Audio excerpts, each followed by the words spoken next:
Hello friend, आज આપણે મેથ્સની book વિશે તમને માહિતી જણાવી દઉં તો કે તાજેતરમાં જ્ઞાન સારથી નામની એકેડમી દ્વારા બુક બહાર પાડવામાં આવેલી છે.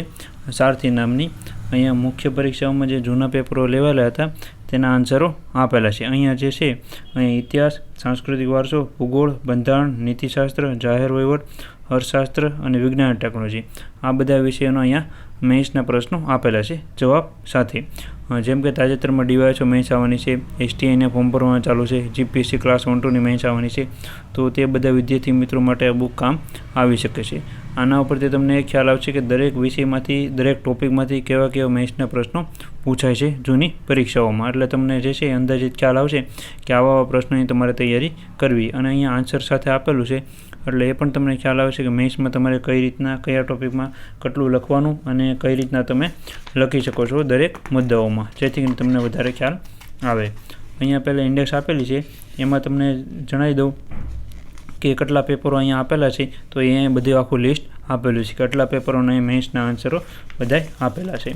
પછી અહીંયા જે છે ઇન્ડેક્સ આપેલી છે, તો કે ઇન્ડેક્સમાં ઇતિહાસ જે છે એ ઇતિહાસમાંથી કયા ટોપિકમાંથી કઈ જગ્યાએ જે આપેલા પ્રશ્નો છે એના વિશે માહિતી આપેલી છે પેજ નંબર સાથે. સાંસ્કૃતિક વારસો, ભૂગોળ, બંધારણ, લોક પ્રશાસન એમાં જે છે એ ટોપિકમાંથી કયા પ્રશ્નો કઈ જગ્યાએ આપેલા છે એ બધી માહિતી અહીંયા આપેલી છે. નીતિશાસ્ત્ર, વિજ્ઞાન ટેકનોલોજી અને અર્થશાસ્ત્ર આની વિશે માહિતી આપેલી છે. હવે તમને અમુક વિષયમાંથી થોડા પ્રશ્નો બતાવું જેથી તમને વધારે ખ્યાલ આવશે.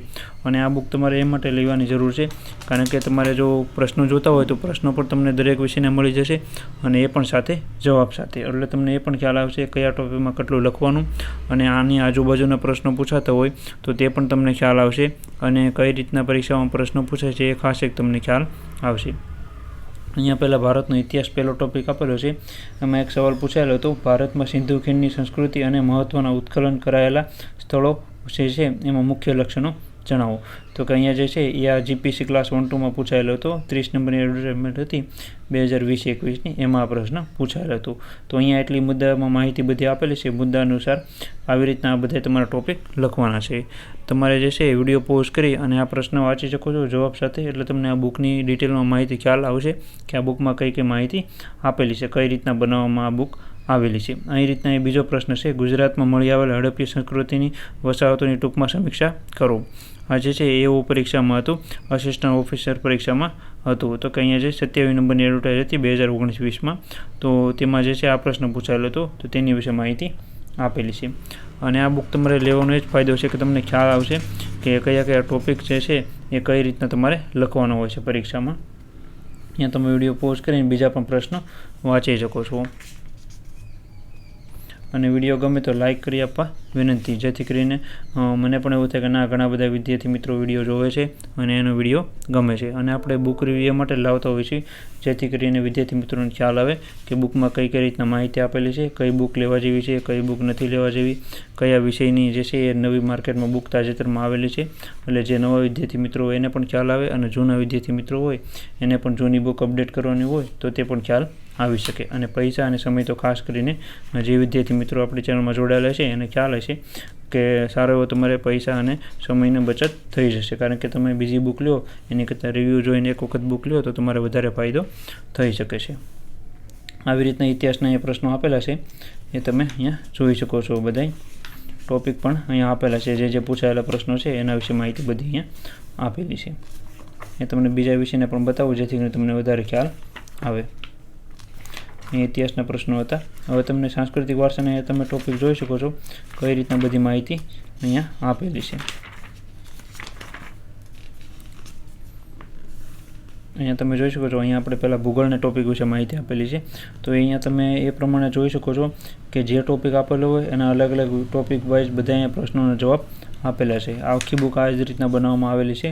એટલે જે વિદ્યાર્થી મિત્રો મેથ્સની તૈયારી કરે છે અથવા ભવિષ્યમાં દેવાના છે તો તેના માટે આ સારામાં સારી બુક બની શકે છે. જેથી કરીને તમારે બીજે કોઈ પણ પ્રકાશનની બુક અથવા અલગ અલગથી પેપર ગોતવાની જરૂર નહીં પડે. સવાલો પણ તમને મળી જશે, એ પણ જવાબ સાથે.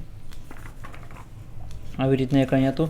અને બીજું જે છે અહીંયા તમે જોઈ શકો છો બંધારણના, તો કે બંધારણના સવાલો કેવા પૂછાય છે એના વિશે માહિતી આપેલી છે. પછી તમને અમુક બીજા વિશે પણ બતાવું જેથી કરીને તમને ખ્યાલ આવે. લોક પ્રશાસન અને શાસનના જે પ્રશ્નો પૂછાય છે તે પણ અહીંયા માહિતી આપેલી છે. ખાસ કરીને સવાલો તમને મળી જશે એ પણ જવાબ સાથે. બાકી તો આ બુકમાં બધી માહિતી સારી એવી આપેલી છે અને જવાબમાં તમે પણ ચેન્જ કરી શકો છો, તમારી રીતના અપડેટ વધારી ઘટાડી શકો છો. એ તમારા ઉપર ડિપેન્ડ છે કે તમે બીજી કઈ બુકમાંથી રીડ કરતા હો, અથવા તમે જે મેથ્સની બુક રીડ કરતા હો, જેમ કે બંધારણ છે તો બંધારણમાંથી તમે કઈ બુક રીડ કરતા હો તો તેમાં તમારા જે સવાલો જે છે એ અહીંયા જવાબ આપેલા હોય તેમાં તમે વધઘટ કરી શકો છો. અહીંયા આવી રીતના હતું. પછી લોકસેવામાં નીતિશાસ્ત્ર, તો એના વિશેના પ્રશ્નો આપેલા છે. એથિક્સના પ્રશ્નો બધા આપેલા છે, કેવા કેવા પ્રશ્નો પૂછાય છે એથિક્સમાં.